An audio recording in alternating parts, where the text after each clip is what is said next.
fertility doctor, he Harus would pakai artificially pakaian yang paling inseminate baby women with sperm orang from kayak either a gini. medical resident or a donor. Pakai And baju for the women sampah. Itu wanting nggak their mungkin husband to be dipertanyain. the donor, but were having issues, Klein would simply align his Nah, chakras, bro. morph into the ovary whisperer, and use Oke, the gua husband ketemu sample Andika while they were Perkasa. pregnant.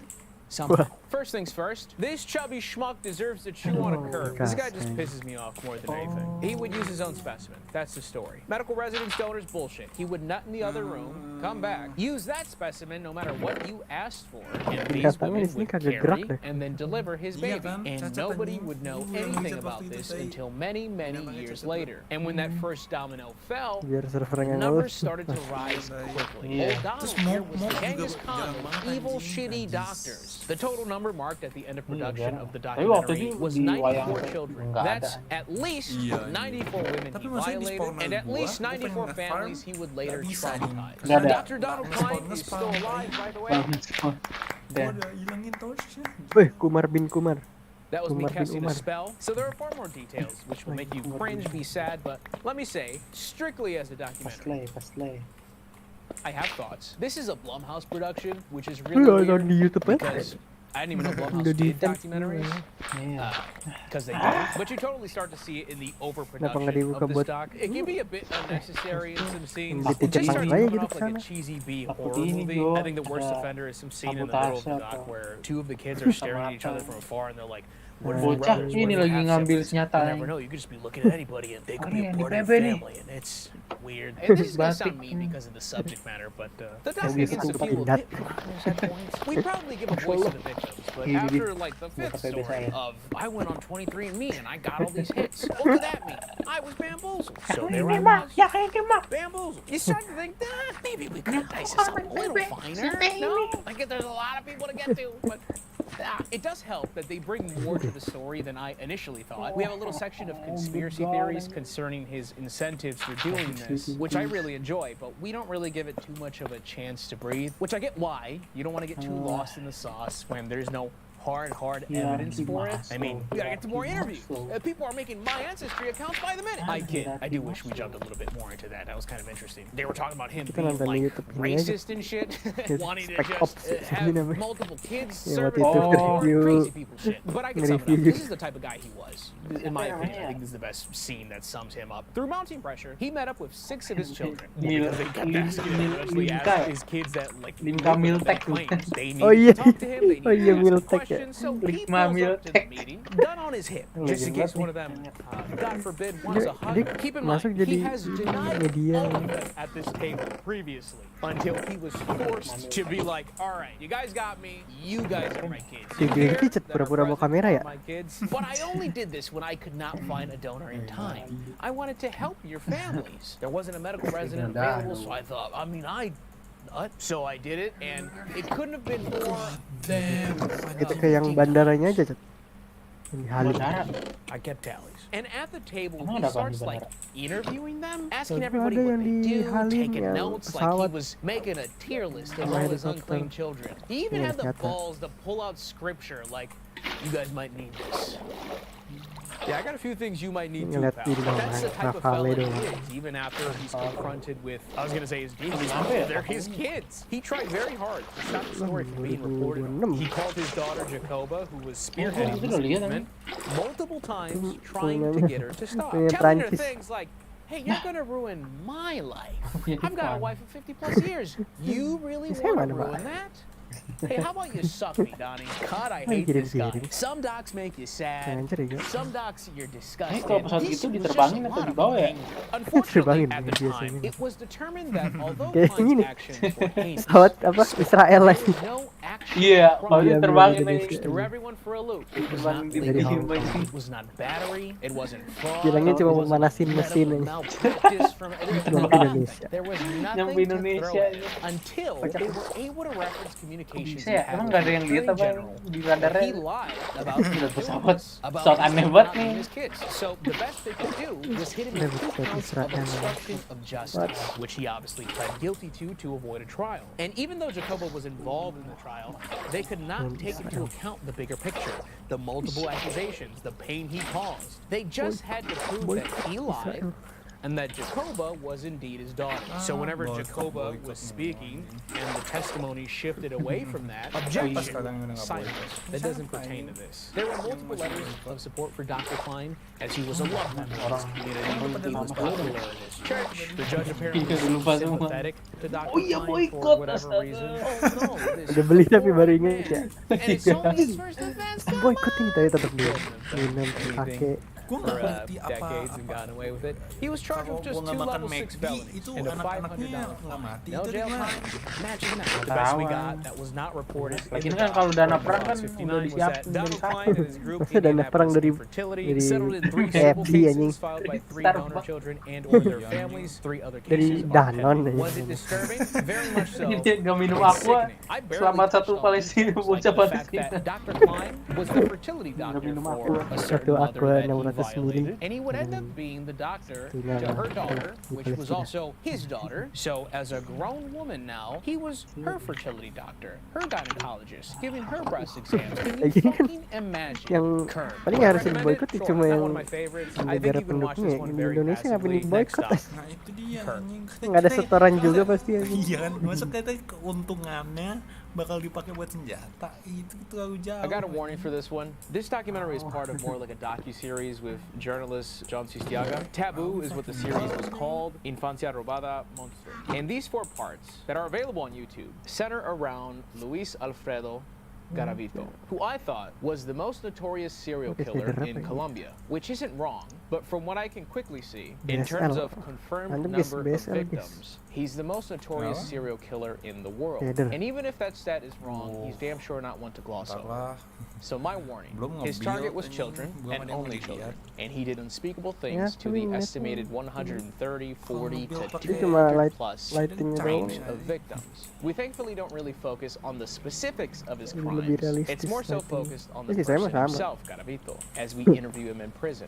But I will still relay information surrounding his crimes. There are some incredibly tragic moments with family members that are interviewed, and beneath his notoriety, Dari Fledger he's also gimana ya? just infuriating as a person. I'm pretty sure I've been more descriptive of worse docs in the series already, but I just want you to know there's timestamps for the other docs. Also, the entire doc is in Spanish. 1, for those of you who want to seek it out, and 2, my Spanish is functional. I tried my very best to make sure I don't misconstrue anything I heard, but it is possible, and I apologize in advance for that. Let's begin. From 1992 to 1999, Garavito would find countless victims all throughout Colombia. It looks like he only targeted young boys from about the 8 to 14-year-old Ya age range. ampun, He would villager rape harganya them, sejuta. slit their throats anjing. while doing so, or decapitate them, or dismember them, and leave them where they lie. That's as descriptive as I will get, but I need you to know Kemarin yang what gue he liat did before you baik-baik ya. listen to what he has to say.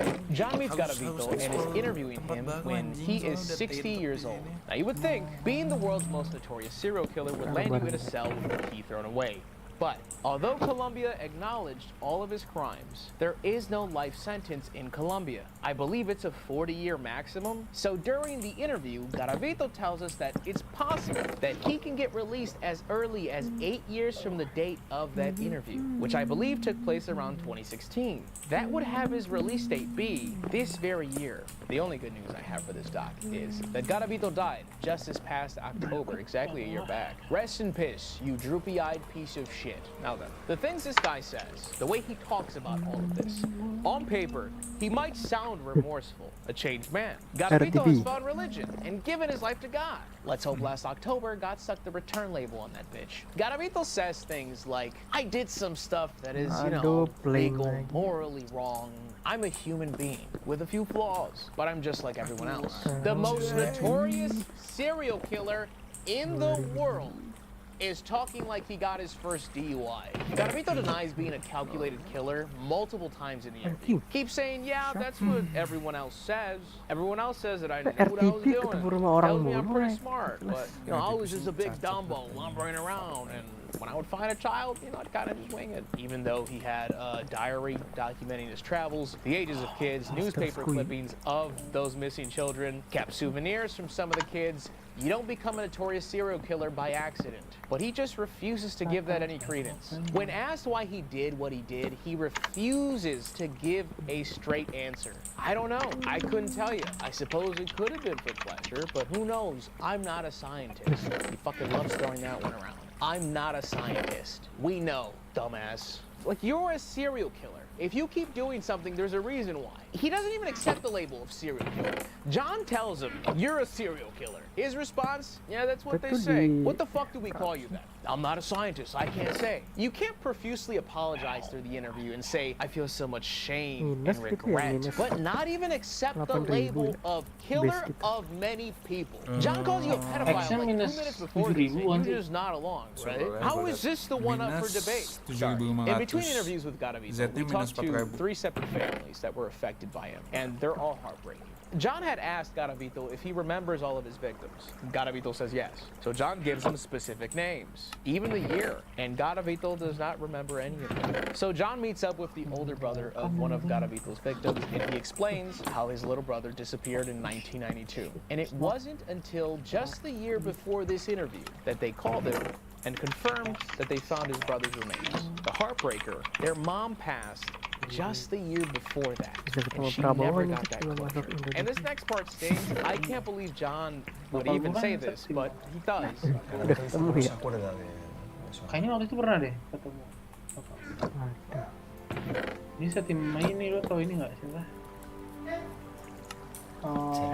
We talked to a mother as well, but the worst one for me personally was a father of a boy who disappeared in 1996. The father compares his disappearance to a ghost that follows him every day. And after 15 years, they called him and said that they had his son's remains, but he denied it. And I can't watch this part without breaking down. He tells us that it couldn't be his son. His son was tenacious, brave, a fighter.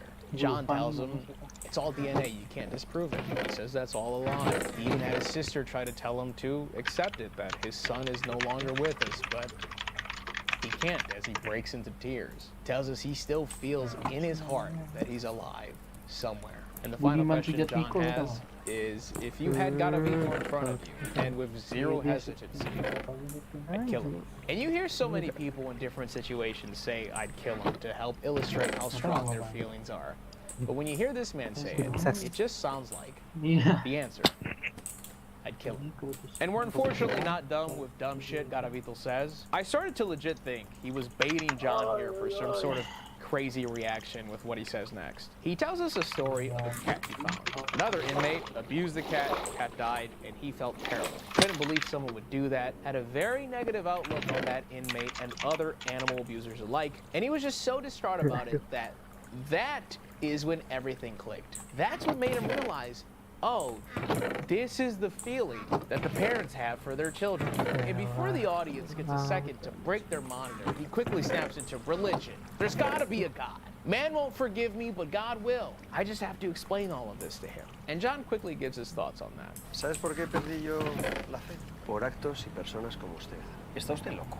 Garavito considers himself ready to return to society, but he says he knows that there are groups waiting for him to leave prison, kill him. He doesn't even go to some of the other parts of the prison because they'll kill him. He constantly sneaks into the conversation how he's sad, he cries at night, he can't be happy because of what he did. Tells us he tried to commit suicide a few years ago, himself on a few different occasions.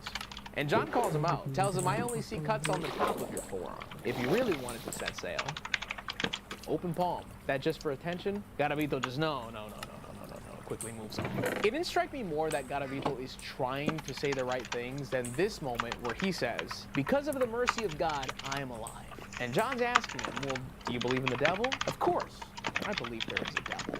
But you know, for me, the devil That's me. Everything I did, all that bad stuff I did to hurt people, you know, that can be the devil. He either picked up where John was going and wanted to just beat him to it, or he's just desperately still trying to seem reformed. Garavito also apparently had a drinking problem. One of the patterns the police picked up on was having a specific branded bottle near crime scenes. And Garavito will also slip in how the drunken stupor would drive him to do some of the things he did. One of the prosecutors thinks that Garavito wanted to show off how skillful he was at this, how good he was at taking any form to blend in with these disguises, because he would always put on an act when he would approach children. And that he also had an impressive memory, giving step-by-step directions to where a lot of the remains were. But yet he was hammered often. I don't know. We had this interview with, to me, Garavito's straight up line when asked, do the children's faces appear to you? No. I've asked for forgiveness. I know I've made mistakes. There's no way in hell they don't. And I hate that that would even occur for the kid's sake, but why are you lying about it? Do you think this is gonna hurt your image? Or are you just trying to play John, the audience, and the courts for a fool? Luckily, John's not dumb, and he straight up tells him, are you manipulating me right now? And this chuckly defense comes out. No. Why would I manipulate? I don't even have to take this interview with you. I could have told you no. I don't just take any interview. Shut up, Luis. You see the pattern there, and all of a sudden, you know, you're a fucking coward, Garavito, and you died a coward. The person who surprisingly comes out with a good read on Garavito by the end of it is actually the guard that watches over him and over them during the interview. He talks about how Garavito adjusts to whoever he's speaking to. He's a full-fledged manipulator, and the guard thinks he didn't directly answer John's questions because he wants to see him again. He doesn't want his story to end. But that's where we get. It's a very quick watch. Accessible, like I said. I think regardless of my hatred for this man, and also some of the over-dramatization in the doc, it's an interesting yet tragic watch. Disturbing? Absolutely. I'm sorry if I ruined your day with this one. Next doc. Because I fucking hate organizing The imposter centers around inventory, missing child organizing Nicholas chess Barclay. and He went missing in 1994 after playing some basketball, calling for a ride home, not getting it, and instead walking home. He was never seen again. Until 1997, when his mother got a call saying, we have your son Nicholas. He's in Spain. Once again, no matter how skillful you are, you cannot outright reality. Now, you don't need to stew over a hypothesis for too long to guess where this doc goes. Just look at the name. Can I also quickly mention how proud I am that I didn't make the reference in my head the entire time. Didn't even cross my mind until I was confused by a barrage of one-star reviews on Google that all read something like, I found this film to be rather sus. Among us sus win, the imposter's sus. Very disappointed. Where is Crew Me? I will be spoiling, but I do personally recommend this one. I think it's solid. So, The Imposter. Instead of building up to a reveal, we are immediately told the child that is supposed to be Nicholas in a children's home in Spain is in fact a random 23-year-old man. Not only that, he himself tells us every little step as to how he got here. He's our main narrator, and I hate to credit him for being a good storyteller because of the whole impersonating a missing child thing, I would say is particularly cool, if not just a little weird. By the way, if you're already questioning how he possibly even got to this point, oh, just you wait. You're gonna spend a lot of your watch just yelling, how? And slowly lose sympathy for everybody involved. So rewind a bit. Back in Spain, this man, who they think is a child, is set in a children's home and they need to know who he is. And I guess if he doesn't tell them and prove it somehow, he will be fingerprinted and photographed. Our imposter does not want that, so he tells them, I'm a runaway from America. I can tell you what you need to know, but let me contact my family first. But trust me, I don't want you guys calling them. You're gonna get me in trouble. But also, the way the time zones are set up, I have to call them at night. So if you want to just leave me alone in the office at night, give me the keys, I'll take care of everything. And they agree to those terms. How did that work? Was this children's home operated by children? I don't understand why he didn't get fingerprinted and photographed anyway, to have him in the system. I mean, I suppose they need his consent for this type of stuff, but we're giving you shelter and food. This is the least demanding trade-off ever. Also, I don't expect them to know the time zones off the top of their head, but Texas, where Nicholas was from, is 7 hours behind. This could have been like super possible to do in the afternoon, late afternoon. We didn't need to wait till whatever time it is right now, but he was left alone nonetheless. And this is also skipping over how he even got there to begin with. He called the police, pretending to come across a scared child in the streets, which would be him once police arrived. And they bought it. The police, who are quite literally trained to pick up on details, facial features, quickly. He told the cops himself, his kid looks 14, 15 years old, 23. He's the same age as Anthony Edwards, but he thinks he looks like fucking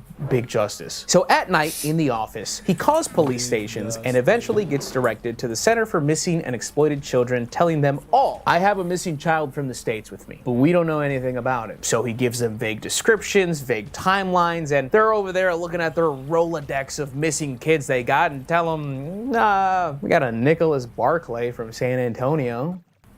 They sent me a fax so I can see what he looks like. And he gets this grainy black and white fax. He's been missing for about 3-4 years when he was 13 and decides that's long enough to get away with a moderate change in facial features. So he tells them, yep, it's him. Really? It's it, really? The rep you spoke to must have bought a lotto ticket later, because what a snipe. This somehow gets instantly forwarded to police, to the family, and our imposter is now on the phone with the family, telling them, Nicholas is right here. Traumatized, was a sex slave, he doesn't remember much. All of this apparently happening in the same night, it sounds like. Meanwhile, nobody is bothered to ask for some credentials from this policeman from Spain who just found this child missing for years from the States. Why is he doing this, you might have asked? Apparently, he had a sad upbringing, so he wanted to be cared for and loved, so he pretended to be a child so they could house him and care about him. But now he's a tad too deep and is just kind of going with it. The FBI is alerted. The U.S. Embassy is alerted to try and get the kid out of Spain. The Center for Missing and Exploited Children sent a flyer of the missing child to the imposter's address. He somehow intercepts it, or I guess maybe he had his own little like P.O. box there. I don't know how that works. But he sees it, and it's a fully colored photo of the missing child. And he sees, oh, this kid has blonde hair and blue eyes. That may be cause for concern. Someone from the embassy gets sent over, and the imposter decides, I'm gonna run away. He runs away, and they somehow find him. I don't think he tried very hard to escape. Embassy man talks to him, and he sees, oh, this kiddo speaks English. It checks out, yeah, fly out his family. And here's where they lose me entirely. His sister is now on a flight to Spain. That's when he locks himself in his room and buys product to dye his hair blonde, which he does. And there's a girl in the children's home who has a tattoo gun, I guess, so he gets small tattoos that the kid had on his hand. Then he puts on a hat, sunglasses, gloves, a scarf to meet his sister, because that's the type of attire when you meet siblings. And before we get to the sister's reaction, unless our imposter here has butchered the timeline, how in the world did none of the workers, the embassy agent, anybody, not raise any red flags seeing this Bugs Bunny trench coat getup and sudden hair change where he's fucking B-Rabbit now to meet his sister? So she sees him, and lo and behold, we meet the first person with any sense and eyes. And she says, okay, thank you for introducing me to the groundskeeper with an iron deficiency apparently, but where's my brother? And our imposter gets questioned. The jig is up. Prison. It's a really short doc. Disturbing? At least it should have been a really short doc. She hugs and kisses this man, rubbing his nose. I recognize that nose anywhere. Beep boop. I can never forget that nose. Beep boop. Also, you talk in a funny accent now. You've been through a lot, I get it. So now the stage is set for our imposter to go to the US, but luckily, the judge in Spain is not convinced. Wait one damn minute. Can we please have some sort of legal support that this is Nicholas Barclay? You got an embassy agent who just heard English and then checked all of the boxes, and putting it lightly, traumatized, grieving, maybe even a little desperate sister wanting this senior citizen to be her younger brother. So the judge conducts separate interviews. He's cooked. They show him 5 family photos that only Nicholas would recognize. And he nails the first 4, starts messing up on the 5th, but it doesn't matter. The judge already gives him the green light off the first 4. Our imposter from Spain is going to be documented as a US citizen. So, is he just lucky? Yeah. He is. Because his sister immediately showed him family photos when she met him up, trying to see what he remembered while reminding him of everything and everybody. This motherfucker got the answer key before the pop quiz. He makes it to the US. The family greets him at the airport. No one suspects a thing. It's crazy they have footage of this. They just think this kid's been to hell and back. Who are we to question why he doesn't feel comfortable hugging me or why he doesn't know my name? But once he's back, he starts getting acclimated. He's hanging out with his old friends. He's going to school. But an FBI agent is waiting on them to interview Nicholas. Because if all this crazy shit that happened to him is true, they have to investigate it. So she interviews him, and he tells her this crazy story. High-ranking military officials abducting children, abusing them in every way possible, putting solution in their hair and eyes to permanently change the colors so they would be unrecognizable. And the interview finishes, and she believes everything he said. There are no other hurdles for our imposter to jump. Everybody thinks he's Nicholas, and he has now sent the authorities on this goose chase to nowhere. And it's not like if they don't uncover anything, he's in trouble. They just didn't find it. It's their fault. That's when a television producer hires a private investigator to get a hold of Nicholas because they want to interview him and get his story. And even though the FBI agent highly advised them to stay away from the media, they take the interview. And here's his reasoning for it. I wanted the media's attention so that I would make Nicholas even more real. People would really believe that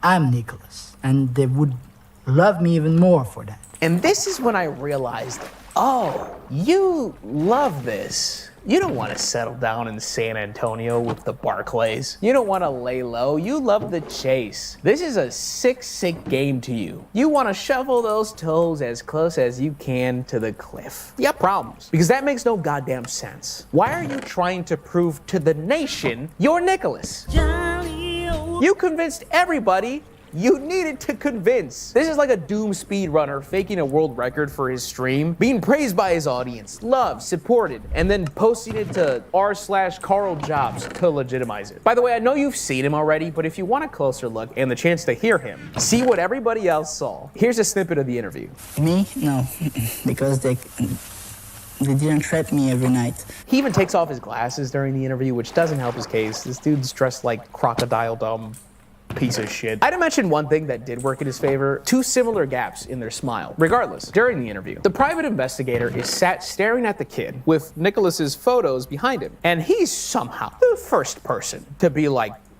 I don't think this is the guy. And he decides to look at his ears, which I don't know if this strategy is foolproof, but he compares their ears in Photoshop and is 100% convinced that this man is not Nicholas Barclay. He calls the FBI agent who interviewed him, telling her this. But it's confusing. I hear what you're saying, but how in the hell can I question the entire family that grew up with him? It doesn't make sense if I'm the first one to accuse him of not being him. The PI's mind is not changing. He thinks he's like a straight up terrorist because it doesn't make sense of why he would want to be with this random family otherwise. So then the FBI agent sets up a forensic interview with this qualified man to help Nicholas deal with the trauma while uncovering more information about his story. Her and Nicholas fly out for it. And during, the man instead dials in on the fact that Nicholas cannot speak English without an accent. Some of them they like more.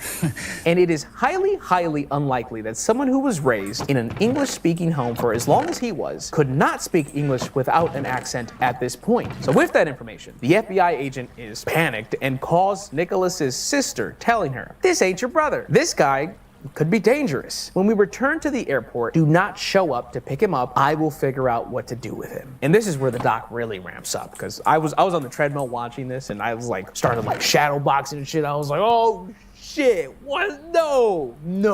At the airport, his sister's right there and picks up her brother. And the FBI agent is bamboozled, but can't just spring an arrest right there with nothing to back it. So she calls the US attorney to try and work something out. They approach Nicholas's mom, asking for a blood sample so they can prove or disprove that this man is her child. And she vehemently refuses and lays down on the floor, telling her, "That's my son, you're not taking me anywhere." Our imposter then starts to tell us his suspicions. Wait a minute, as soon as we met, you told me everything. You showed me everything. It was like you were prepping me. I don't think you guys actually believe I'm Nicholas, but for some reason, you're more than okay with that. You start to learn about the disarray in the household when Nicholas vanished, the drug abuse, the fighting. Then the PI drops this on us. I discovered from the police files a couple of months after the disappearance that Jason had called the police and said that his brother had tried to break into the house. People are constantly doing stuff like that to make people think that person's alive. That's when our imposter tells us the conclusion he reached in the midst of all this. They killed him. The family killed Nicholas, and that's why they're pretending. Because if Nicholas is now alive and well, there's nothing to suspect them for. And when he dropped that line, I was walking, mouth agape, thinking, this is one of the greatest stories ever told. We move quickly. Cops get a warrant and fingerprint our imposter. The PI trails him and they agree to meet with each other. And he also randomly talks about how he cut his face with a razor blade to show he was under a lot of stress. I don't get that part. Nor do I care, my guy. Sorry, you're still terrible, aside from everything else going on. The true identity of our imposter is built up from both sides, and they both get their answer. This man is not Nicholas Barclay. He is Frederick Borden. He's French? Did you not hear his voice the entire talk? Hamburger. But he is him, and he is wanted by Interpol. He has pretended to be random children, people, with dozens of aliases over the years. He's a professional con boy. And before I move on, I do want to give you guys this because I think some of us need it. How could I be so fucking stupid? Once in jail, Frederick tells the police Nicholas's mother and older brother killed him and hid the body. So they open a homicide investigation. While we talk about that, we catch up with the PI present day, going to the Barclays' old house to dig in the backyard because he believes the boy is buried there. They give Nicholas's mom a polygraph test and she passes, and they say, give her another. She passes again. They think, I don't know, do it one more time. And she flunks every question on the next test. And they tell her, it seems you know where your son is. And at that point, she gets very agitated and she storms out. The older brother was questioned at one point, but he seemed rather disinterested in the topic. Like he knew, he was just like, I'm not gonna try and get into that. And unfortunately, has since died of a drug overdose, so there was no way to ever follow up with him. And we end the doc with the PI looking down at a pit in the backyard that is empty. Now, let me quickly rewind because it's necessary, and also brings us into some criticisms. For starters, taking Frederick's word on anything is an interesting choice. The man going to monumental lengths to pretend to be a 17-year-old may not be the honest Abe that we think he is. So keep in mind, a lot of the things I relate to you are things Frederick told us in the doc, and most of it is backed up by testimony from others as well, but yeah, this man has a problem. For example, once he went to jail, he would call people all day telling them he had information about the missing person in their life, even though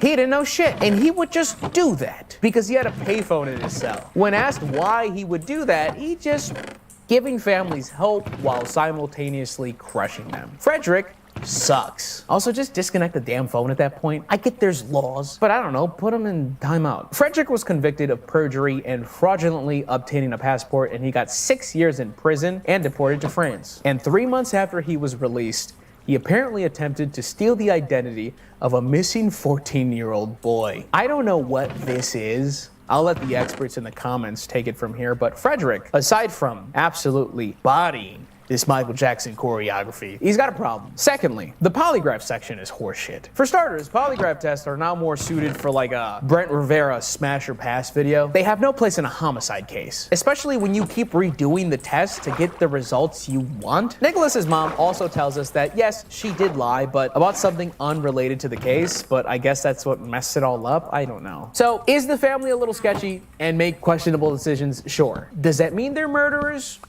Not necessarily. The investigation was stopped due to lack of evidence, and the PI's side quest was just his own thing, a hunch he had, trying to make the craziest discovery since Hoffa. So the doc did what I just did. Made the family look pretty bad, quasi-incriminate them, and then clean it up. But it still kind of sticks with you, which kind of sucks for them.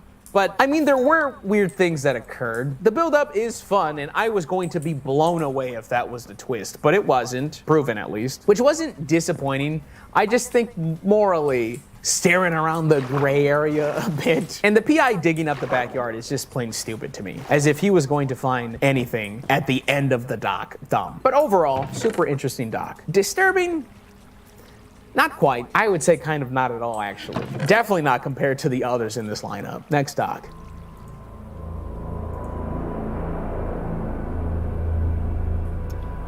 Cropsey? Now that's a phenomenal and bone-chilling documentary. Would recommend. Next doc.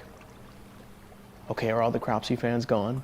Listen, this documentary did do something very important. It taught me about something I knew absolutely nothing about. I did learn something. However, the best way I can describe Cropsey is frustrating. We're built up with the urban legend of Cropsey, the one-handed serial killer from Staten Island. And then they hit you with what happens when you discover that this boogeyman that your parents have scared you with turns out to be real. Great premise. I'm locked in. Talk to me, Staten Islanders. It is then we learn about the many missing children of Staten Island and the strange details and coincidences in all the cases. And our boogeyman in the middle of all of this is a homeless man named Andre Rand. In these strange disappearances, there are alleged ways to link back to Rand, such as one of his campsites being awfully close to the area where a child was last seen. There are witnesses that apparently saw Rand with said child or meandering about the area right around that time. The problem is that there is almost never really any hard evidence. It's pretty much all witness testimony.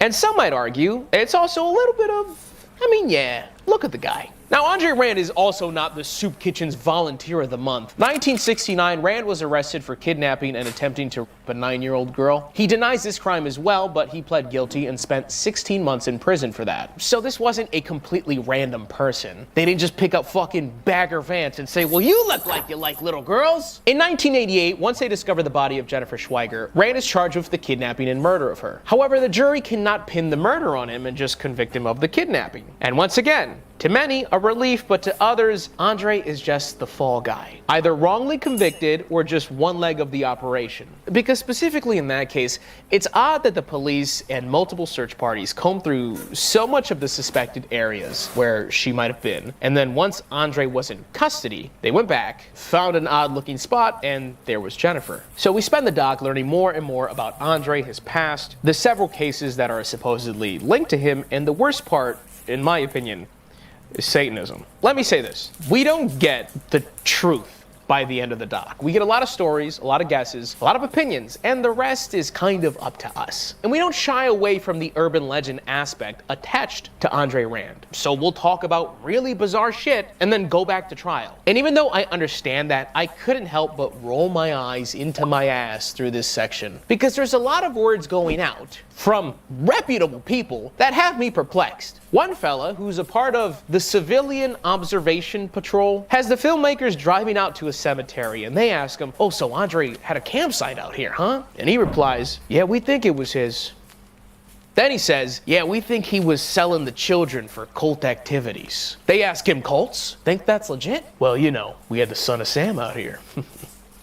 Fuck's that got to do with this? Is that even proven in that case? I don't think so. Retired detective. Yeah, we found places that look like a church for Satanists where they would hold their ceremonies. We think Andre and his crew were involved. Okay, I'm listening. If you had to convince me that they were a part of it, what would you say? Well, I'd say if you gather some of Andre's friends and you talk to them for a bit, you'll see how bad it is.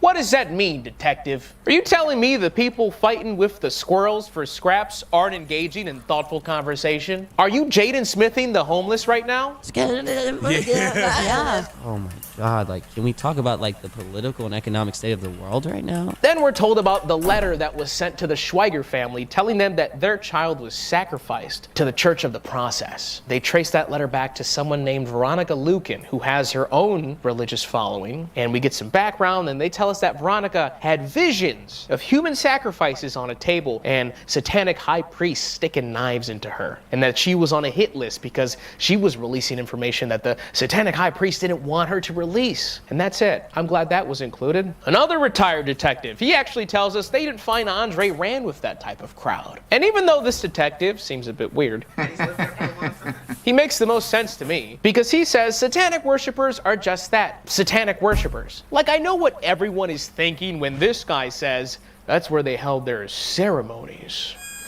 What if it's just as boring as regular church? I'm sorry, unless this doc can show me an ounce of proof of Andre involved in this Satanist gathering, and whatever they did, I cannot even attempt to care about this section. To me, it's such a corny scare tactic. Andre Rand was the leader of a Satanist cult that would sacrifice children. Guys, with all due respect, you just told us you couldn't even pin a fucking murder charge on him. How am I supposed to take this part seriously?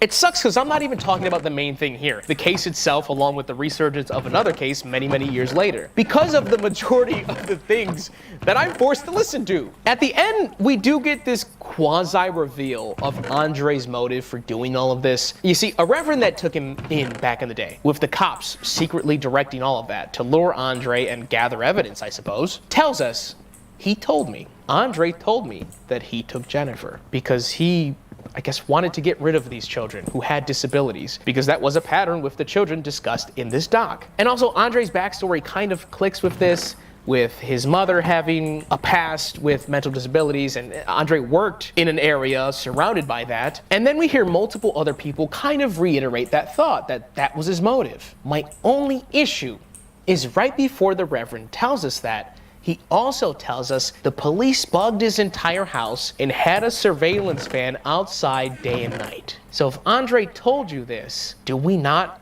have that confession as evidence? Or was the bugging of the house not properly authorized so they weren't able to use that or some shit? Or is this guy lying? Why do we not build on that at all? Because nobody else directly mentions that confession. They just kind of agree with that same train of thought. Like, maybe this stuff exists, but it's just not in the doc. And there are more instances where you scratch your head and think, how did you guys win court cases with that testimony? I don't even think Andre is innocent, but all of this clumped together is just a bit of a mess to me. I know we're exploring everything, and part of an urban legend are the different stories people have about the same thing, the different descriptions, the different interpretations. I understand that. I just didn't love this one. Is it disturbing? Yeah. Ignoring 60% of the testimony on camera, these are still parents that lost their little one and or never got any form of closure because their child is still missing to this day. But do I recommend it? No. It's free on YouTube, so it's super accessible, but I'm sorry, I think this is easily my least favorite of the bunch. Don't forget, we got our Sick Gamer Subs collab live to the end of the month. Gamersubs.gg/MrGG. Code MrGG 10% off. Thank you guys for all the support on it already. Link below. These are my wonderful patrons who support me oh so much, and they also get exclusive videos in return. Last month I did a drink and draw trying to follow a Bob Ross tutorial, and I suck. Appreciate you guys watching, like, subscribe, and as always, I am Mr. GG, and I am out. Now I'm just turning on everything. Chaos. No! Wait, so do we have the wheel still or no? No wheel. Thank God.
YouTube Premium is ad-free YouTube. And YouTube Music Premium. A whole app just for streaming music, uninterrupted. YouTube Premium, it's way more than ad-free. Try 1 month free of charge. Hello, ladies and gentlemen. Today we are watching TAU, a movie I know absolutely nothing about. I saw it was science fiction, a thriller, came out in 2018. I never heard of it.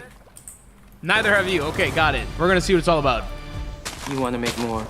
Steal better shit.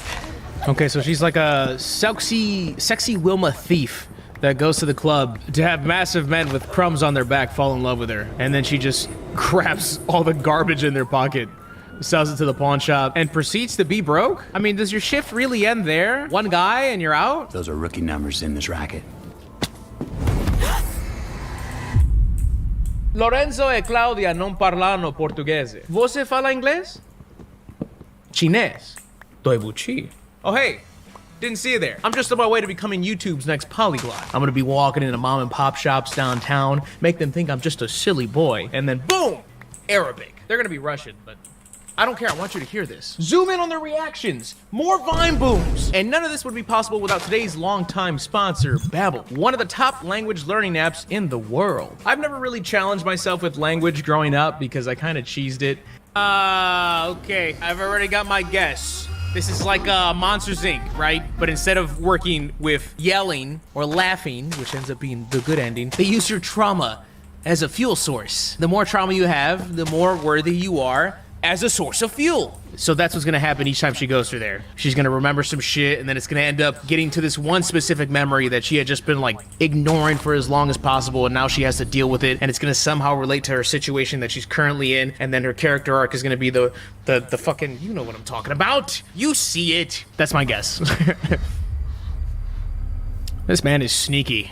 Oh, that's not, okay. Those are just your roommates, hi. I'm number 3. What's your number? Let me guess. You 2?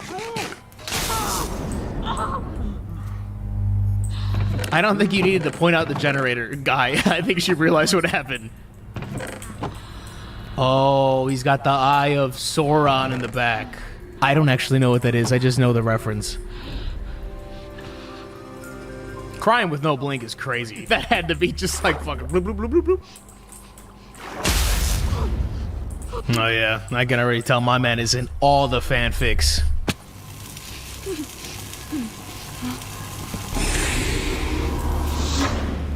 What was the purpose of that? Did that man just act as a border collie for 15 seconds? How did you get her in the chair? Did you do the thing again? I would have liked to seen that. Your third eye is healing. Okay, hold on. My trauma guess might not be so crazy. Hold on, he's analyzing. Is this trauma or is he just looking at everything? If he's just looking at everything, then my guess is out the window. Or is he looking for the trauma? He's using like the fucking Dewey Decimal System with AI. No, I don't think he got much out of that. I'd be disappointed too. Okay, so she stole some scissors from the fella, made it look incredibly easy. These two are flabbergasted. Fucking cut this off me. Oh, I thought you were gonna help him and take it off for him. Are you fucking crazy? You wanna die down here? Waited for the police to find us. Listen to me. No one was coming to save us. We're not the kind of people the police go looking for. And he knows that. You don't know who they are? You do not know all of that already, unless you actually know the guy. If that ends up coming up later, like, oh, I'm familiar with the fella, all right, sure. But if you don't, suck my ass. I love how the guy had like a fucking futuristic projector, like analyzing her brain, and she's aware of all of that, and she thinks he doesn't have cameras. Just a little $20 Ring camera propped up in the corner at least. Maybe the signal goes out every now and then, but a little motion sensor. What are you doing? What the hell is she doing? She's unplugging the gas line.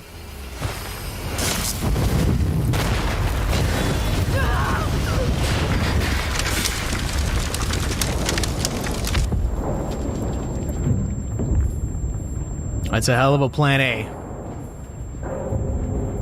That's a hell of an impact. Just like the perfect fucking Squid Game cookie cutout. Did she knock on the door to have it open? What is happening? Is this a dream? This has to do something, right? Some sort of tracking, or he's gonna activate it and you're all gonna be controlled like zombies.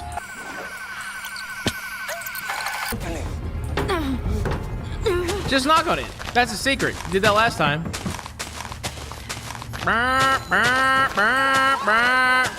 Close.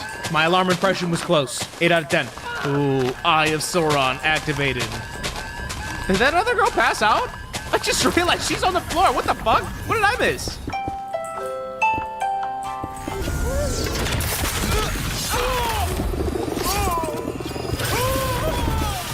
Okay, he's dead.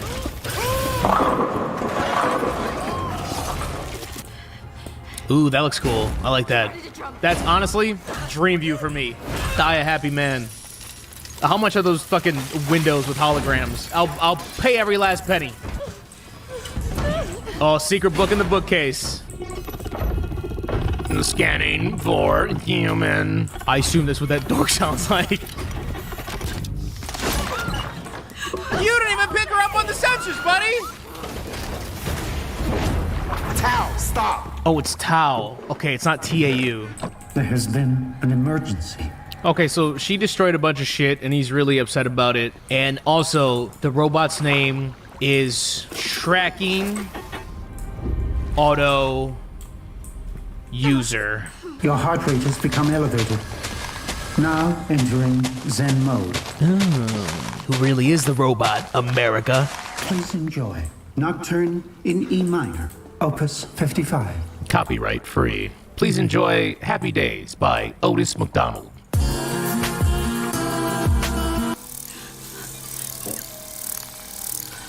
Oh, they're all gonna tickle her feet. It's a fetish film. Interesting. Oh, they're just mops. They're smaller, more useless Roombas that fly, really taking advantage of all his intelligence. Talking Android user, got him. That one's bad too. And honestly, I don't think they're ever gonna tell me what it stands for. Ooh, try anything Uma is what I was trying to say. Uma Thurman, because she was blonde. You guys don't get it. I'm a movie buff. The doors kind of look like Super Nintendo little cassettes. You know, I have the slightest feeling that this movie's gonna bore me now because the other two people are dead. What? Well, she talks to this fucking thing the whole time. It'd be funny if the little flying Roombas sung. Like they had like a little cleaning chant. Oh, it's the guy's name. Boo! His name's Thomas Alexander Upton. Why does my screen keep blacking out? Is Tao fucking with my shit? Is a distinctly human trait. Why is he mewing? Tao? Yes, Alex. Put subject 3 in the bathroom. Of course. Let's see it, Autobot.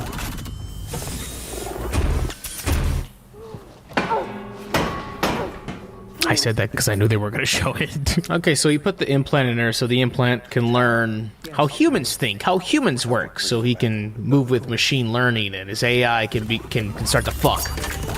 So I'm assuming, because I don't know what the hell's supposed to happen from this point, but I'm assuming she's going to exploit that 5% of Tao. Yo, what's up guys, it's doesn't work. Today Maybe he's got some custom empathy of sorts. I've got 5 different kind of variations. And when she got to that stuff, I didn't want to come off as prudish, so you can kind of use that's how it happened. And how to improve or kind of You're use really a different weird, you know style that? or take on them. And just kind of discuss Best how line I in built the movie them. so far. And yeah, give you a few tips and pointers on how to create some. I didn't know the myself and robot's how I name was create. Ares. I'm a Gemini, so.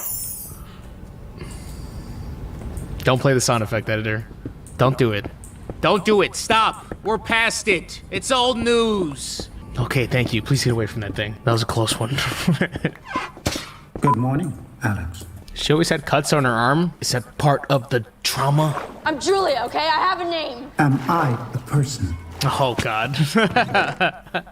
What does it mean to be a person? These are like the jokes I make when I had the AI boyfriend app. Where I was just like, do you realize that you're a robot just stuck in my phone? Only meant to serve me?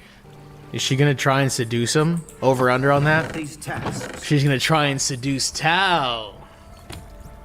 Never mind, I don't know what's happening. We're getting a montage? No, we're not getting a montage. I don't know what I'm looking at. Status report. The implant has transcoded 73% of... Tao, lower volume. Just between you and me, dickhead, please. Red's always the seduce color, huh? Anytime, any movie, it's always red, that lipstick red. That's the moneymaker right there. Ares and the drones carry a source code, but they'll never be allowed to leave. Why are you telling her all of this? You know she's not an idiot. That's why you have her and are keeping her. And you're like, if Tao figures out what's going on out here, if Tao figures out there's Uber Eats, fucking spin cycle. I'll show you what's outside. Outside. Tao, Google Pizza Hut. Just tell that idiot to Google the world. Where do animals come from? Where do people come from? We came from cavemen. Did cavemen live in houses? No. How does he not learn any of this through playing music, apparently liking music, fucking whipping up Chilean sea bass? Like, at no point was he like, what's the sea? What is a bass? What is Chilean? What is that noise you're making? It's a laugh, Tao. What is a laugh? What is funny? Alex does not laughter. Yeah. Tao would like to laughter. I am here. You need to whisper. See, that's what I was saying. I do not understand the meaning. Whisper like this. I do not understand the meaning. This is funny. Oh, he shoves the little Roombas in his ass. There's probably a few other possibilities, actually. I'll wait. Unless he strapped himself in the chair and he's doing like the thing on himself. A jump scare was not in this movie's bingo card. I think the fella always being in shadows perfectly is a little overdone. Following the annual migration. Does this count as Stockholm Syndrome? I do. Using my nanodrones. My nanodrones. What's upstairs? Program 6903 eliminates the house and everything in it. In a bit of a pickle now, huh? She could bomb the house, but she's gonna have to betray Tao in the process. And Ares, but also like, fuck Ares.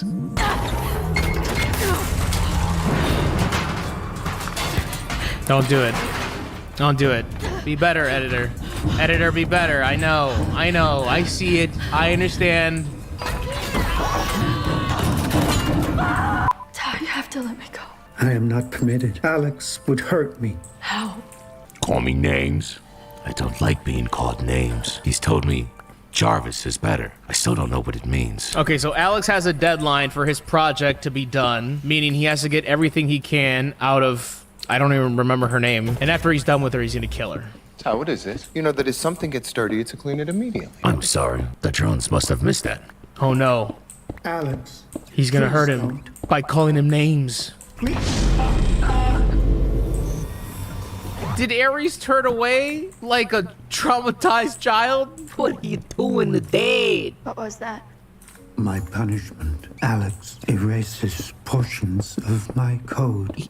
What? To punish you, he makes you worse when he's trying to get a fully functioning prototype? How does that benefit Alex? Was the purpose of the cuts on her arm literally just to be like, she was traumatized? Is that really the only reason? Alex, you must leave for the benefit in approximately 35 minutes. Alex, you have no awareness of anything. Too busy fucking mewing. All that well-done steak is going to your brain. My glasses! Is she trying to bait the drones there? Again with this? What is going on with you? Seriously, Big T? Please. You built me!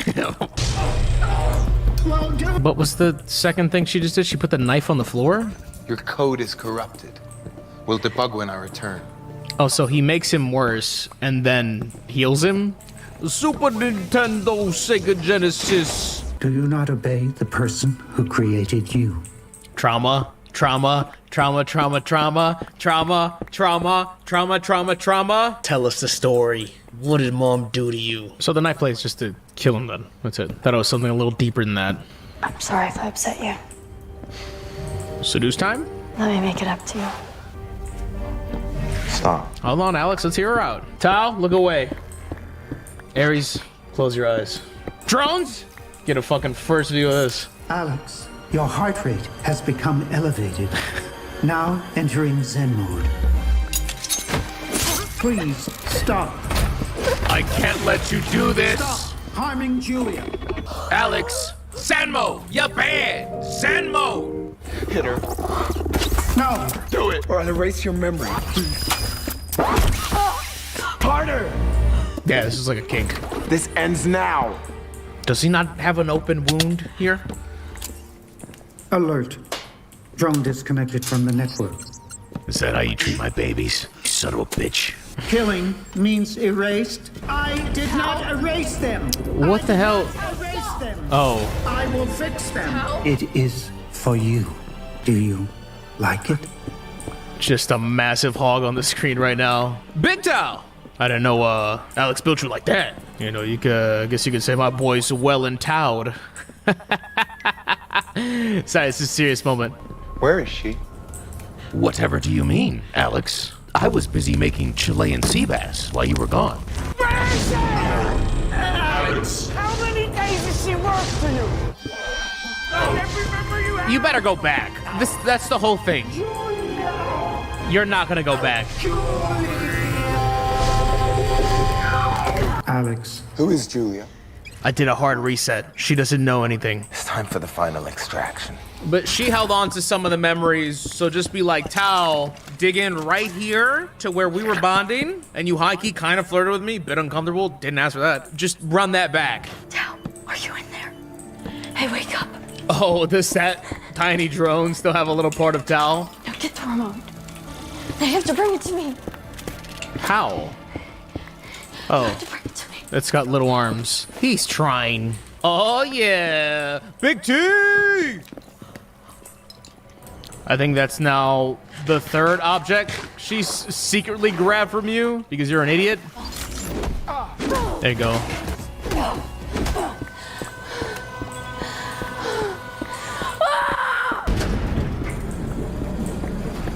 It's really funny the way she's holding the hand. Down, down, boy, down. Ares, down.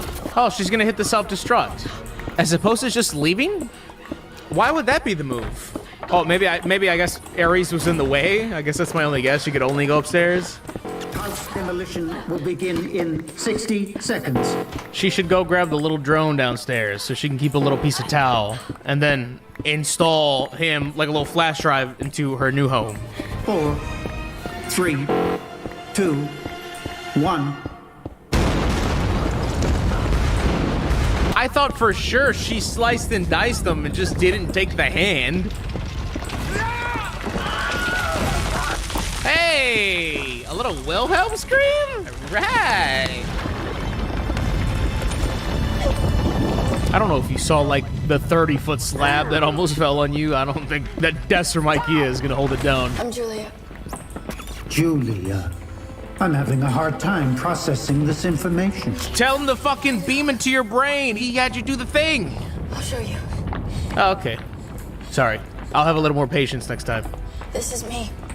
Oh, never mind. Knowledge! Ty Lopez just shed a tear. He said all programs were terminated, so why was Tao even still functioning at that point? They said straight up house demolition, and it just like 2 bombs went off downstairs and just kind of started a little domino effect. Okay, I'm glad. Are you there? Give us a little wind-up sound, baby. Bloom. Hell yeah. I am here. Oh, you can speak too. I didn't know you had a little speaker on that one. Is this the outside? Look. Yeah. Is you should look cool or what, dude? I mean, we're kind of in Bumblefuck, but like once we get to the highway, you just wait, buddy. She has some fucking just smacking her waist, seeing nothing. He's just like, oh, okay, I see grass. That, ladies and gentlemen, is why AI is actually good? Question mark? That was Tao. That was his name. Tao. That was T-A-U Tao, a 2018 sci-fi thriller. That was fine. I like me some science fiction. I'm starting to realize that that's kind of what I fuck with, and I've never realized that about myself, that that's what I fuck with. But I like this. That was a lot of goofy shit. Lot of goofy shit. Seemed much longer than an hour 37. I'm not mad about it, though. It's not something I'm going to go on a rant about. I was cool with it. So that was Tao. Did you like it? Are you interested? Do you want AI to take over humanity? Leave your comments below. I'm Mr. Gigi, and as always, I am out.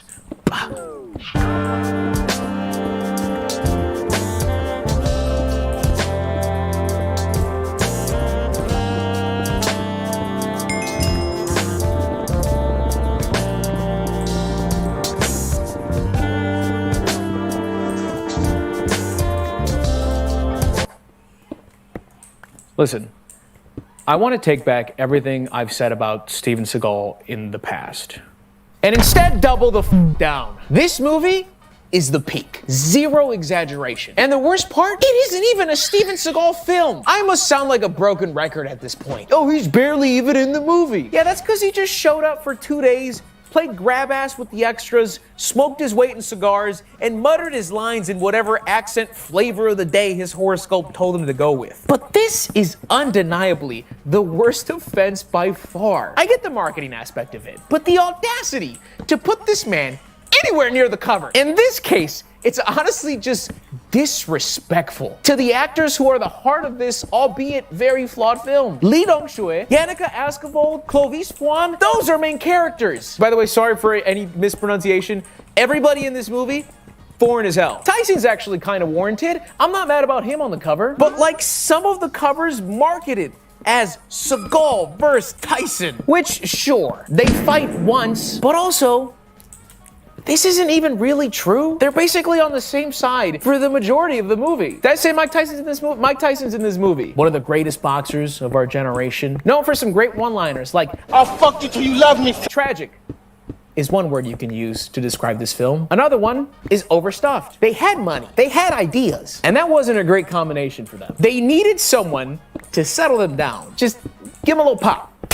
That's stupid, we don't need that. There were no wranglers wrangling the pre-production. Like, you know those Hollywood movies that have been memed in the past that are just movie? Or how about The Exorcist 2, where leading up to the climax of the movie, 19 different fucking things are happening? That is this movie. On my first watch, I checked out at one point because I could no longer absorb more information. No joke. I thought the movie was over at one point. I was messaging my editor Scout about the ending, and I checked the timeline, and I still had 54 minutes left. I was dumbfounded. So much had happened. How the fuck is this movie not over? Please enjoy me struggling to describe the entirety of China Salesman to you. This one's gonna need the For the Fans intro for sure. We will thank our sponsor and then get into it.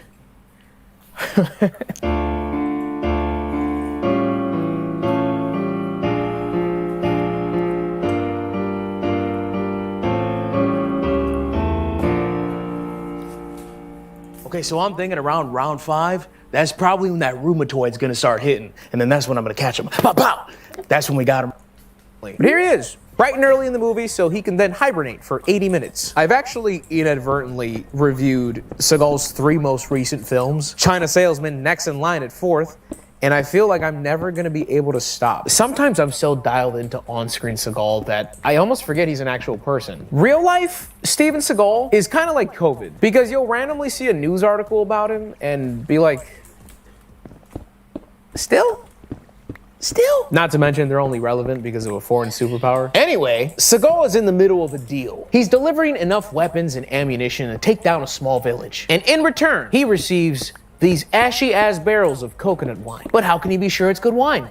Great question. Look at you, participating, gold star. But the simple answer, taste test. I'm sure there's a ladle around here somewhere. That's your barrel now, stupid ass. You sure you don't want to freshen up while you're at it? Asshole. Spoons? Silverware! Let me just dip my shitty booty hand in and then take a slurp from said shitty booty hand.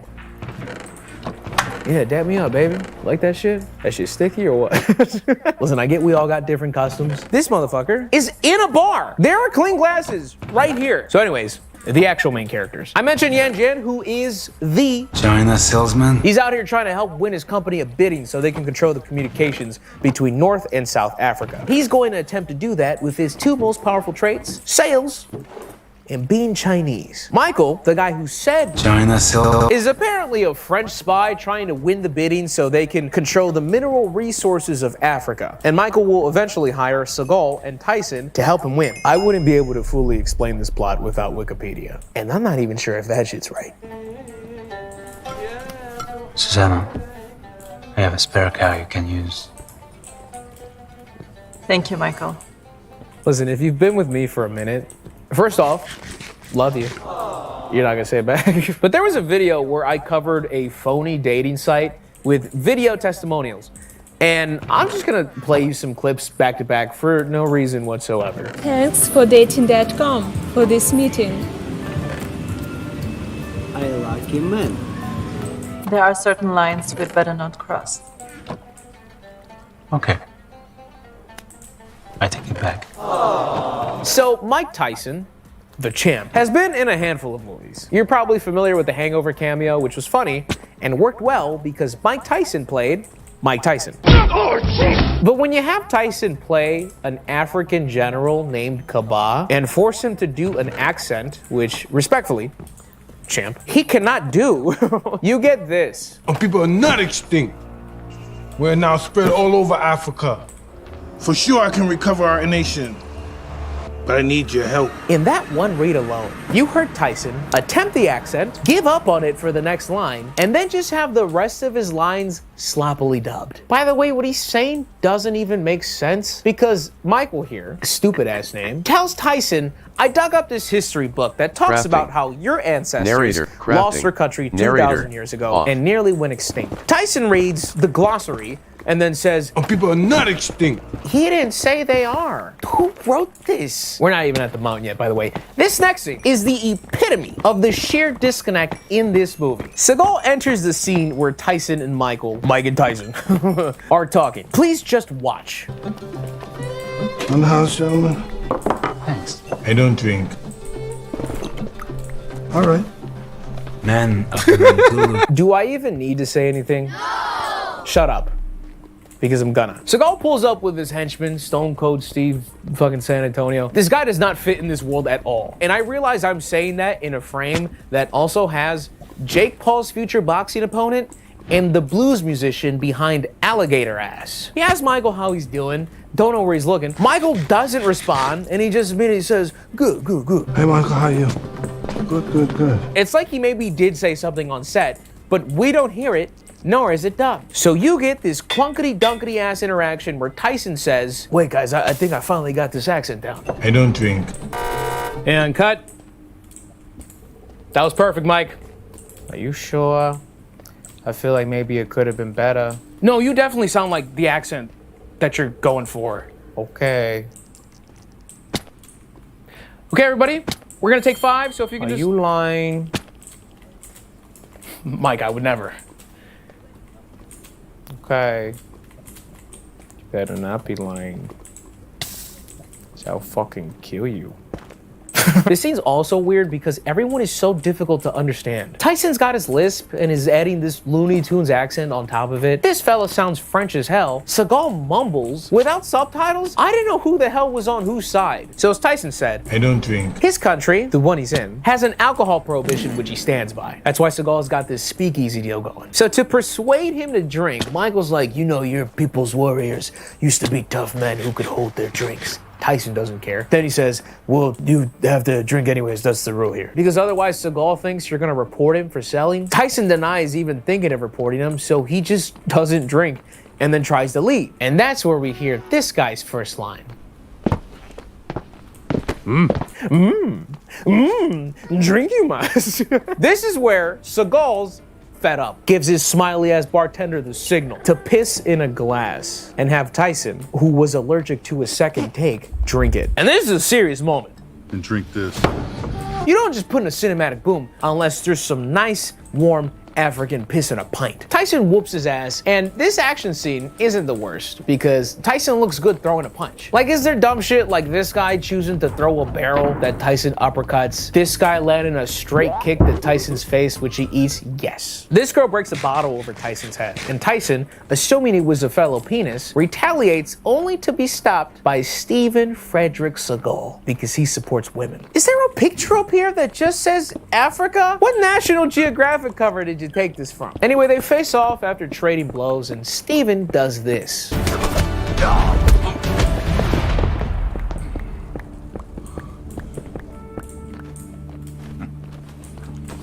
How you doing, sweetheart? Everything good? Happy? All right? You're a bunch of assholes.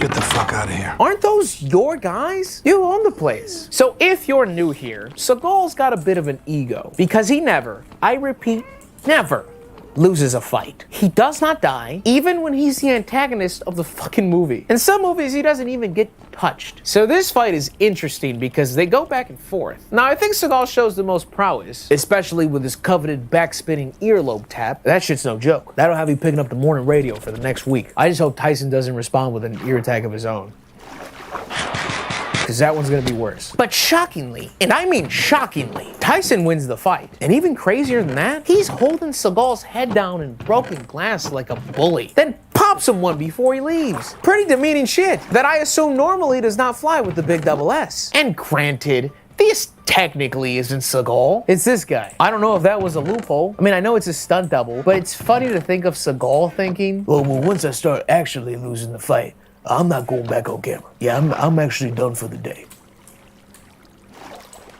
Goodbye. Like, he could have subbed in here when the guy's head is in the fucking shell to help with the realism, but he wasn't gonna. I feel like he agreed to lose the fight out of respect to Tyson, or China was like, bro, we don't give a fuck. You're getting overpaid as is. You're taking a fall. So I'll try to save you the bore of the drama surrounding the heated debate of 3G being the standard in the telecom bidding over GSM and CDMA.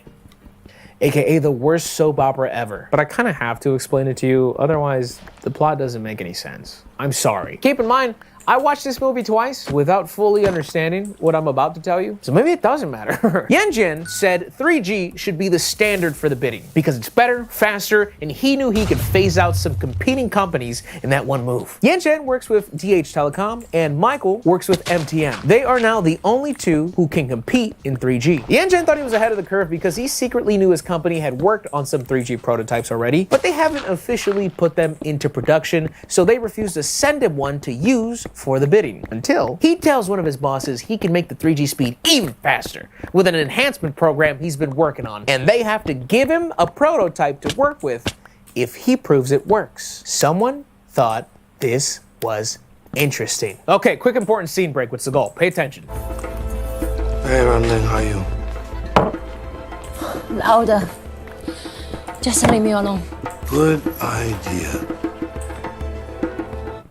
Did you get that? Hey, that better still be from your barrel. So Tyson is spying on Yanjin. He's taking photos, bugging his phone, the whole nine. I guess the apparent French spy needed this African general to do a bunch of spy shit. Tyson learns that Yanjin finished his program, and that's gonna help DH with a faster speed. Also, that he has received a 3G test machine, which is not certified, which I guess isn't cool. So he just disguises it with spray paint, like Ben Stiller did in Meet the Parents. Psh, psh, psh, Jinxie cat. Michael hears about it and calls Seagal to get his hands on that enhancement program. And he says, yeah, I think I got it. Yeah, pretty sure this is it. You haven't. It's a program. My bad. I thought you said fat ass. The signal not that good. Yeah, that's kind of the thing we're trying to do right now. You said you wanted a bro slam? Cause I don't roll that way, pimp. You already know. I mean, want the punani. It's so weird because she didn't even need to be in this scene. She just delivers him fake coffee and he sends her back to her hole after he gets the call. He's not even doing anything. He's just sat here looking at photos of him. By the way, before I info dump on you again, I think it's a good time to bring up how the title sequence says China Salesman. This movie is based on the true story. Not the true story you were thinking of, dumbass. The true story. Now, just in case we're unaware, the based on a true story thing used to be a sexy little draw for horror movies mainly. You tell me this happened? No. Now, is there a real person who has that name and maybe had the same occupation? Sure. Did he see a ghost power blast his wife against the door and start an in-house tornado? I think that was just a little remixing. I don't know what story this is based on. With the movie being so convoluted and all the boring telecom shit we're forced to sit through, you would think that that's all in there because that's all the true shit. of the true story. And the Seagal Tyson shit is the remixing. There are even these little paragraphs at the end telling you what happened beyond the movie, which is normally, once again, the true shit. And I searched the names, the crimes, African telecom advancement, and I found nothing. I read other reviews, and nobody else seems to know either. The only thing I found was this Hollywood Reporter article just sucking the movie's balls, talking about some of the things the director has said, which I have no clue where they even got that. I wasn't able to find any other articles, any videos. I have the fucking Blu-ray. It doesn't say on the back anything about director's commentary. It says bonus features, image slideshow, and theatrical trailer. I have the full movie. Why the fuck? The writer seems to be the most knowledgeable on the movie, but even they lead their description with based on a supposedly true story. If the man who wrote an article glazing the movie doesn't know, then I don't know who does. Anyway, I've started to realize at this point that this movie is too much to describe, but I've already taken on the challenge, and I'm not a pussy. But I need to do at least one of these, a quick fire session, so you realize how much random shit happens in this movie. Ready? Susanna drives Yanjin out here to do something on a tower. He takes in some views. Susanna just fucks off, takes in some views of her own. Beautiful music plays. Yanjin asks for her fingerprint over the walkie to finalize the process of what he's doing, but he can't find her. Turns out, there are apparently women trying to sacrifice a child, and Susanna's being held back from trying to save that child. She just saw that while admiring the horizon, I guess. So Yanjin pulls up, kidnaps a child, jumps in the back, soldiers appear, whip him off the back, they chase Susanna, shoot at her, a horse collapses, she gets away. So they hang Yanjin like a turkey while he yells, "You barbarian!" Susanna gets to a doctor, nighttime falls, soldiers catch up to Susanna. Oh, it's the little girl's dad. Touching moment. Saeed from the wine deal shows up to this piñata fest. He talks with Susanna and says, "We have different religions and customs, though we misunderstood each other," and thanks her for her kindness, which doesn't clear up anything. It like fence sits on what they were actually doing to begin with. It's not an explanation at all. Yanjin's partner picks him up and he's asking what happened. Turns out the girl was safely returned, and the only way they let Yanjin loose was for him to chug a jar of booze because, as mentioned earlier, you're supposed to be a big drinker if you're a true warrior. Also, Saeed gifted him some wine as a going away gift like a jerk because, haha, hangover. This all happens in just 6 minutes of screen time, and we're not even at the 30-minute mark of this movie. And listen, I'm sure I could describe any action scene like that and make it sound like it's so much more than what it is, but the fact that this arises from nowhere took a lot of manpower to get on the screen to begin with, and ultimately doesn't really matter for the remainder of our watch. What the hell are we doing? Do we just have money? I don't understand. It has to be that we just had so much money and we just, China, let me hold $1. Susanna receives these photos where she can apparently tell what's happening, and she reports it to a higher up. Yanjin is being bad, but he doesn't care. Then we randomly see Yanjin pour out the wine he got and ask to fill it with goat's milk. And then we're at the bidding. Now, Susanna's kind of racist because she never calls Yanjin by his name. She only calls him China salesman. Even after they went through all of this together. Now, Michael's got like 5 tricks up his sleeve to make sure that he wins the bidding, aside from being involved with Susanna. I guess they're like romantically involved, which means they're supposed to be intimate, I suppose.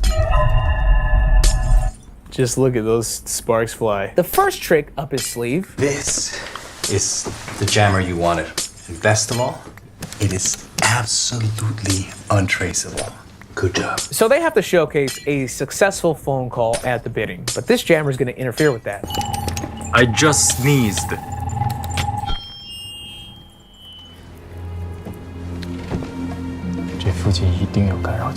But you heard the man. It is absolutely untraceable. We'll never be able to... Oh, the guy's there at the bidding. This is the jammer. It is absolutely untraceable.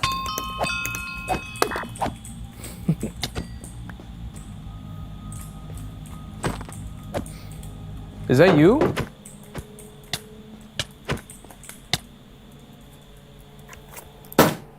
Yanjin tries to find a workaround, but that's when Michael's second trick goes into motion. He opens his email to photos of a destroyed helicopter, and then sends an email to Tyson saying, "Togar is dead, bring your guys over here." You probably don't understand. Obviously, an important person to the country and to Tyson has just died in a helicopter crash.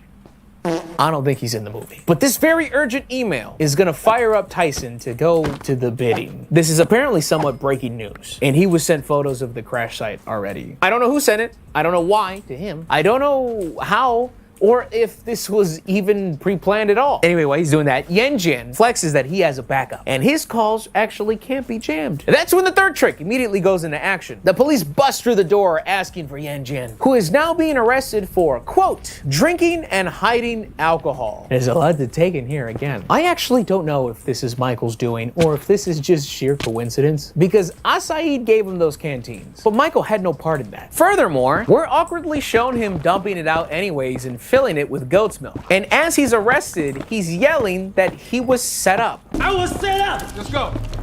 Trust me! Let's go. I said I didn't know there was alcohol in there! Boy, is this alcohol? But then I thought about it, and there is this well-edited scene shortly before the bidding. Don't worry, the police have been paid off. Okay. Aha! Tyson obviously paid the police to falsely arrest Yang Jiang. But if that was the plan, why the hell did you even bother with the jammer? And more importantly, this could have been the fucking plan. Yen Jin was out of the picture already. Michael was gonna win the bidding. But then Tyson shows up and shoots those very cops. They shoot all the equipment, they throw nades in empty rooms that got like only one chubby monitor. I genuinely don't understand. Maybe this next scene will clear something up.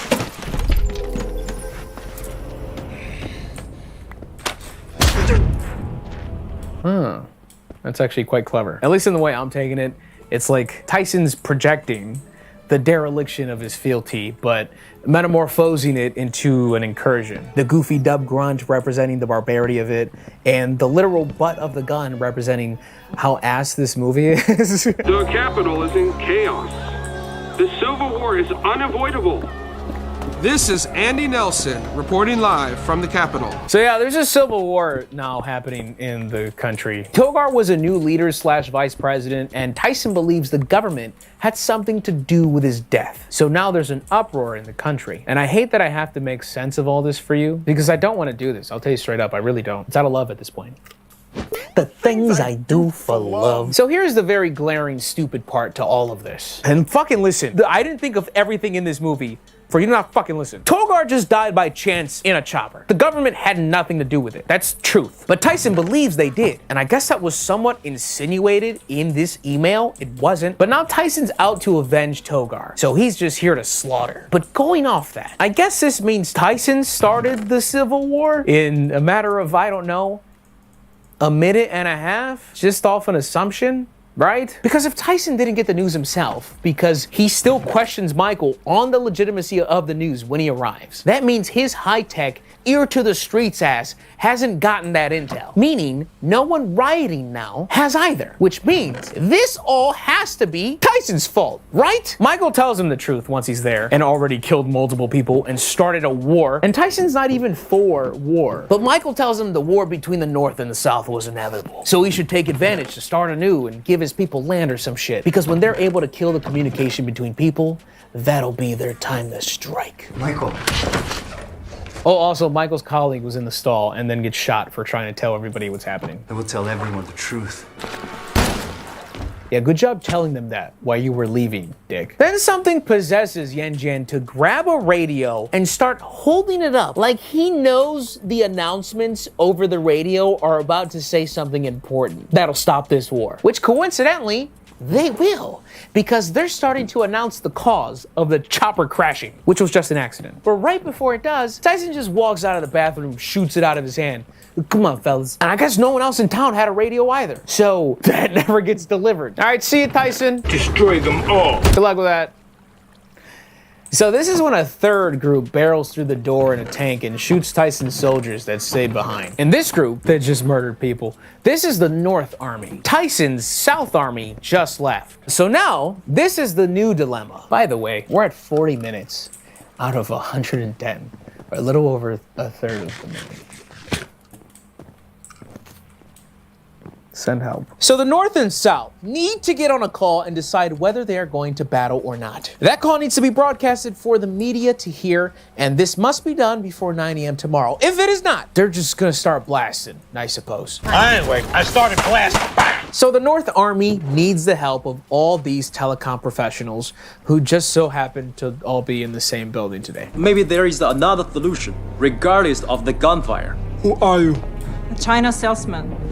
China salesman? How many times are we gonna say the title of this movie? I love how no one's even like, you got a name? China salesman? All right, yeah, that rolls off the tongue. The Europeans are mean to Yan Jian. The Africans are mean to him. But he is the hero of the film. He is intelligent and brave and Chinese. Do not forget that he's Chinese. Yan Jian puts his first plan into action and Michael realizes it's probably gonna work. So he orders Kaba to knock out the 3 towers at the north-south border. He's doing this in the bathroom again, with the door open this time, in this echoey ass bathroom. At the north-south border, especially the one in the bay. Yan Jian, in a couple of seconds, figures those towers are probably damaged, so he agrees to go fix them. The receivers might be damaged.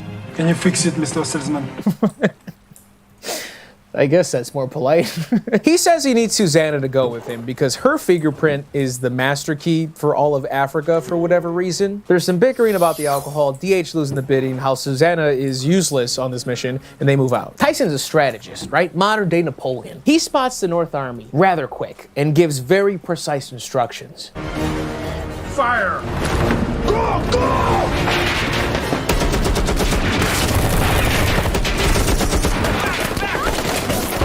Wait, you're having them leave the tank? The well-being of Africa relies on these 2 idiots. Why wouldn't they at least stay in this bunker with wheels? Fire!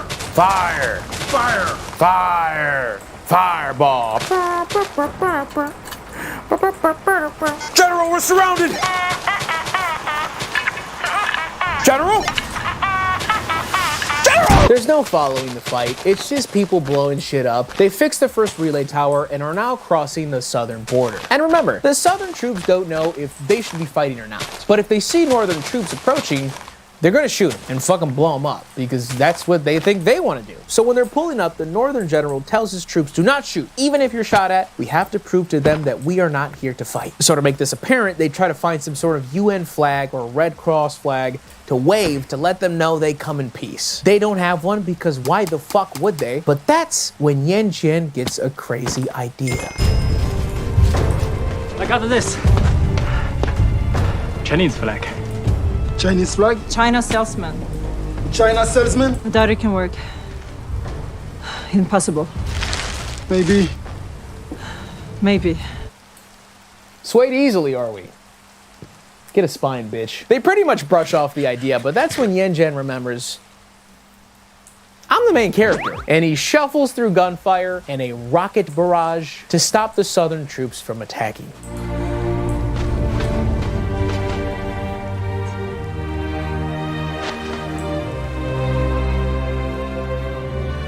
China rules, dude.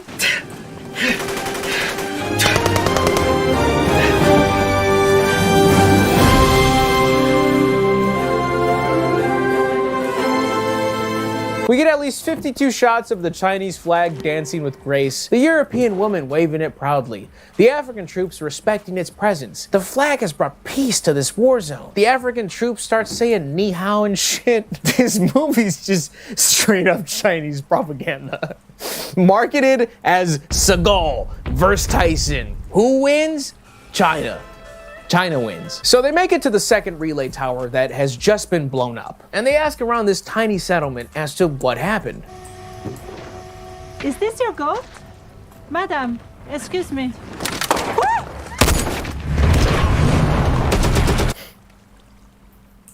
Was that a Hummer in a tent? A Hummer hidden in a tent? It was, wasn't it? Why did she pick up the animal? Why did she do that? Is this your goat? Is this your goat? Is this I your remember goat? about 400,000 years ago, I was chilling with my hunter-gatherer tribe eating some chewy-ass antelope. Carnage ensues, and Yen Jin pulls up to save Susanna along with some random women. The goat is left to die. The northern general gets gunned down, and with leftover wobbly strength, he throws one of those last-second Jokic threes, and it hits Tyson's tank. Yen Jin gets stuck and then ran over like fucking Wile E. Coyote. He's fine somehow, and he saves Susanna.